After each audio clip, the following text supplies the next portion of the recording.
T-Men from 1947 was an amazing crime film directed by Anthony Mann with extraordinary cinematography by John Alton.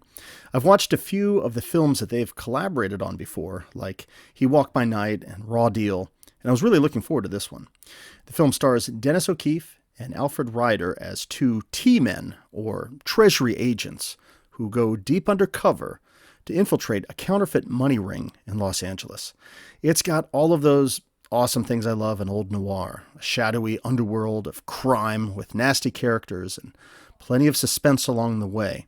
This one was just so good. So I'll give a summary of the film, no spoilers at the end, and then offer some closing thoughts.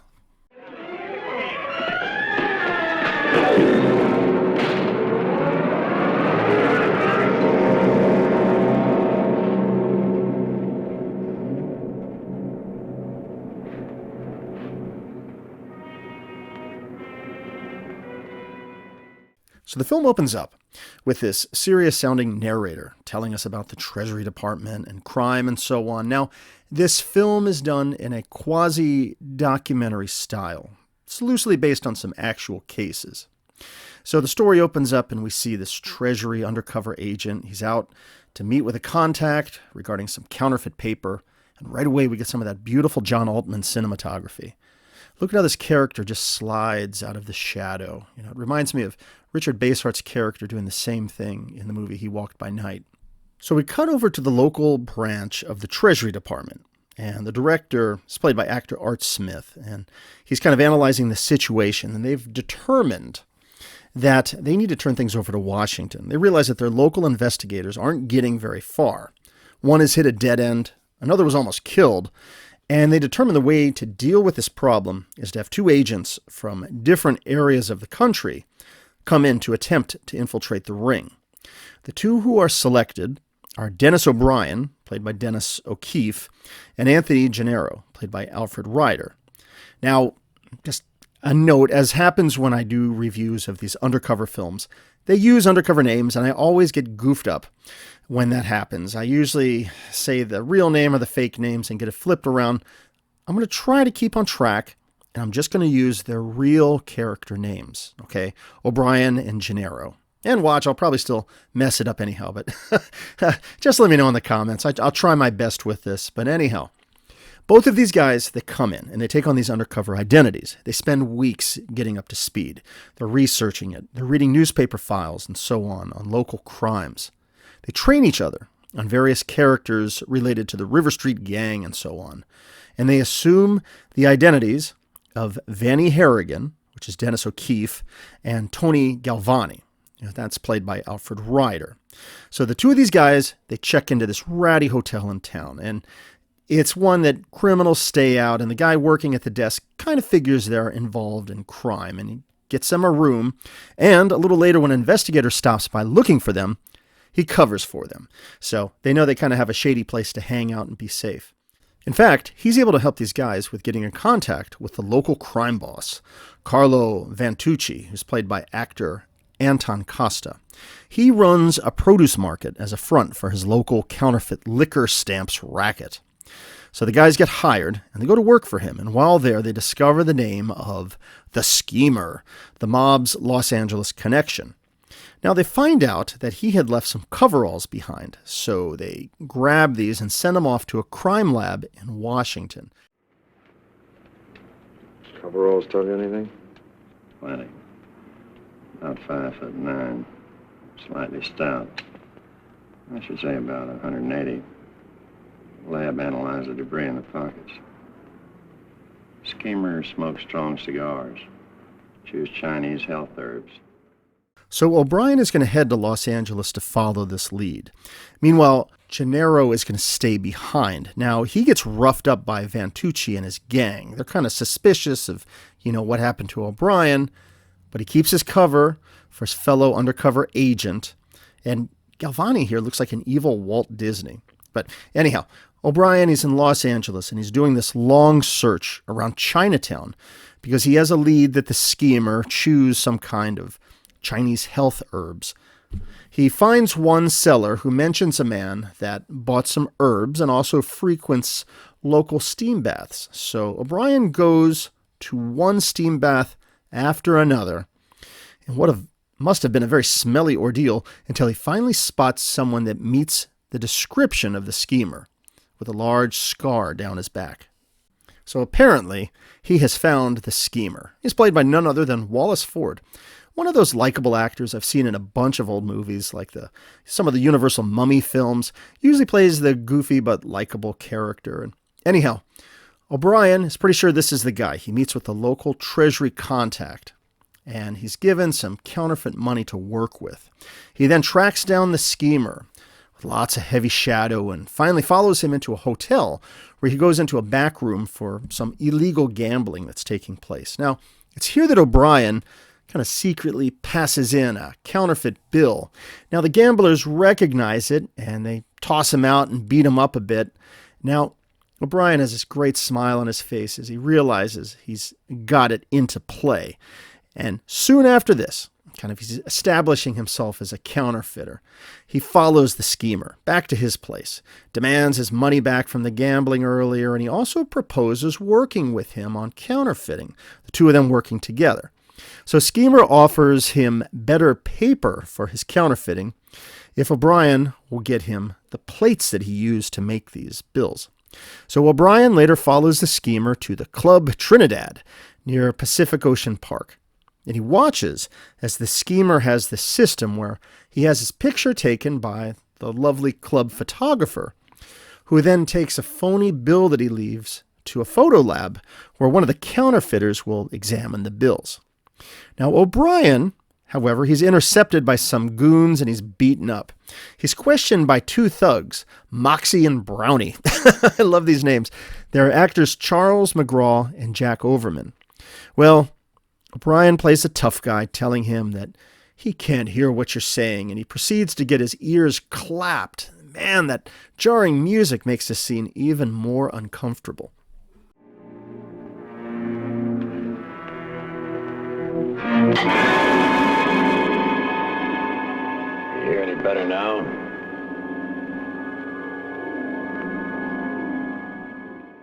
So O'Brien's really having a tough time in this film so far. But Schemer was apparently aware that he was being tailed, and he sent these two guys after him. And they leave Brownie behind with him to keep an eye on him, maybe to check him out to see if he's legit. And after a few days, sure enough, they invite him to this swanky Beverly Hills club. And it's here that he meets Shiv Triano. It's played by John Wengraf. He's kind of the boss character. Shiv. I love these names. Well, once he starts talking with Shiv and suggests a partnership. And Triano plans to think about it. And once O'Brien leaves, he makes a call back to Vantucci. Remember the crime boss from earlier in the film? And sure enough, O'Brien checks out. Well, Triano also requests that Gennaro, the Tony Galvani character, come to Los Angeles as well. Now, O'Brien seems outwardly annoyed by this, but in actuality, he's glad to have his T-Man partner back with him. He also sends a sample of the paper to the Treasury Department in Washington, and their lab learns it may have been made in China.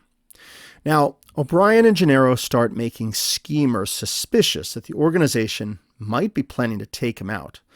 At a steam room later, Schemer pleads with Gennaro about what's going on and what should he do, and man, Wallace Ford at the steam room must have really smelled funky. Well, Schemer's starting to get paranoid, and he proposes to go into a separate hustle with Gennaro.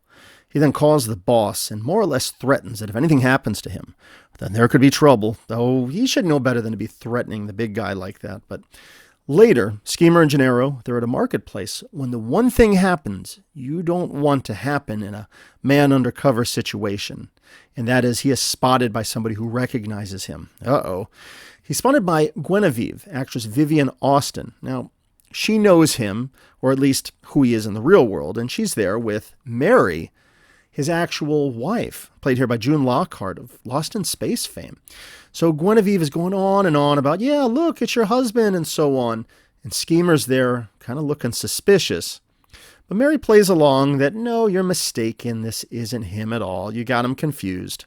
But at the end, we see in her face, there's a tear in her eye. So does Schemer suspect anything? I don't know. Well, the character of Diana Simpson, played by actress Jane Randolph, she's closely inspecting the plates. And it's around this point she gives the order to Moxie to go and kill Schemer. Now, the Schemer, in a panic, starts blabbing, tells him that Gennaro has been trying to make phone calls to San Francisco and he's probably working undercover and so on.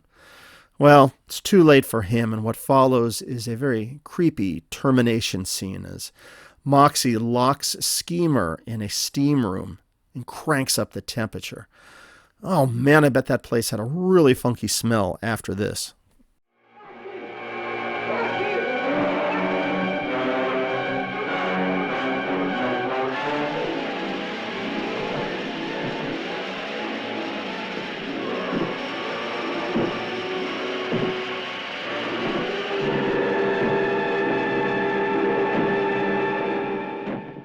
Well, Triano has his people in San Francisco do some checking, and he discovers something and tells O'Brien that his friend Geronimo is a Treasury agent. Uh-oh. Well, Geronimo, meanwhile, he's tearing up this room trying to find Schemer's secret notebook that could be used to bust this big boss, and he finds it and hides it. But soon Triano and his thugs and O'Brien all show up to confront him. Now, this is a brutal scene as O'Brien can only watch quietly as this end comes to his friend. Top drawer crook. Lived with me and never caught on. Top drawer crook. Always so sharp, always knew all the angles. You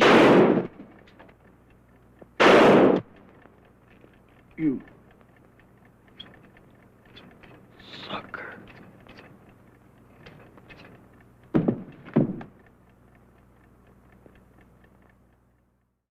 Well, Geronimo had left him a hint, and O'Brien is able to locate the hidden notebook of Schemer, which he has sent to the Los Angeles investigators. The notebook appears to be in code with weird Greek characters, but the code is broken and they discover details of profits made from gambling, liquor, and counterfeiting, and so on. However, O'Brien is warned that the department has discovered that Miller, the gang's engraver, can identify the source of the faceplate as he worked with the man who made it. And he's told he's going to get busted, he needs to get the plates, and he needs to get out of there fast. And with the movie coming to an end, I don't want to give too much more away because the pace picks up, the suspense and the tension is just fantastic. You've got to see this film for yourself. The ending is amazing. Really loved it. I don't want to say much more, but let's just say O'Brien is in trouble and he needs to get out. Can he do it? You got to see the ending of the film for yourself to find out. So some closing thoughts.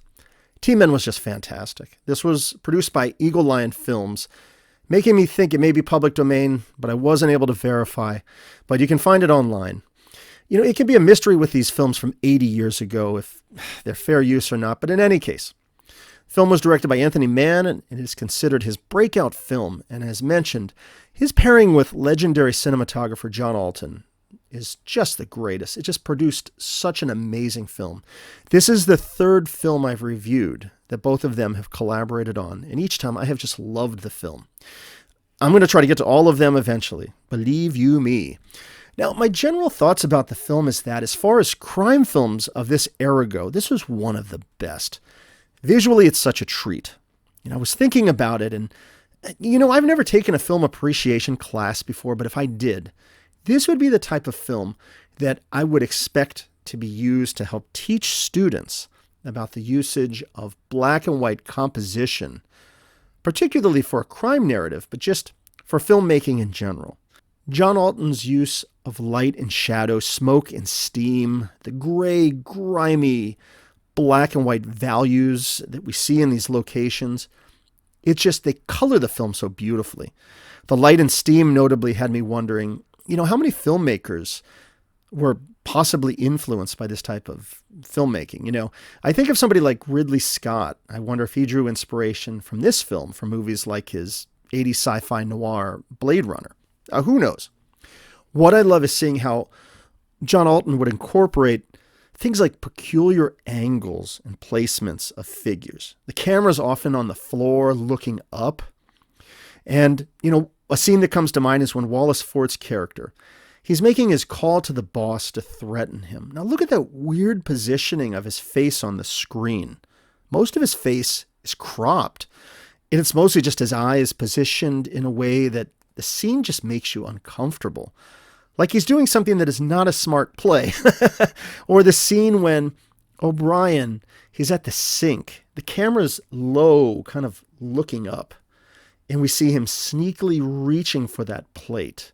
The camera's low. We hear the sound of the water running. And we, the viewer, we see the plate. We know he can get it. But will that other thug spot him as he grabs for it? I mean, the tension is fantastic here. There would also be frequent times when the camera would just stop and hold on a face, sometimes uncomfortably. And as you watch the film, many times you were just left feeling claustrophobic from the camera work of these confined, gross, musty rooms. I mean, all of this builds onto the feeling of being in deep. We're there with this undercover guy. We're trapped in this undercover world until the right moment that we can get out. You want this hero to get free because we want to get out of these dank, smoky places. I mean, the environments and the way that it was filmed is so good here. And, many of these locations where these thugs are all just clustered so close together, constantly smoking, they had to smell pretty nasty, especially that sauna where Wallace Ford was roasted. I mean, I can't even imagine what that would have smelled like when they found him later. Yeah, I comment on smells a lot in the reviews I do. And what can I say? I'm a visceral sort of guy. Now, as for the story, I absolutely love the man undercover element. It's probably one of my favorite narratives in a crime film because you watch with that continued sense of unease and paranoia. You never know if this guy is pulling it off or if they see right through it. If at any time he's just going to blow it and everything will come crumbling down. Or like happened here, a familiar face randomly sees him in a crowd and the whole situation is almost blown completely. The agent in these stories basically has to say goodbye to their wife, their family and friends, and completely bury themselves in the role that they're in. It's always wild to me when the agent, we see him beforehand, working with their superiors. It's a little bit brighter. They're a little bit more friendly. They're basically a straight up law agent.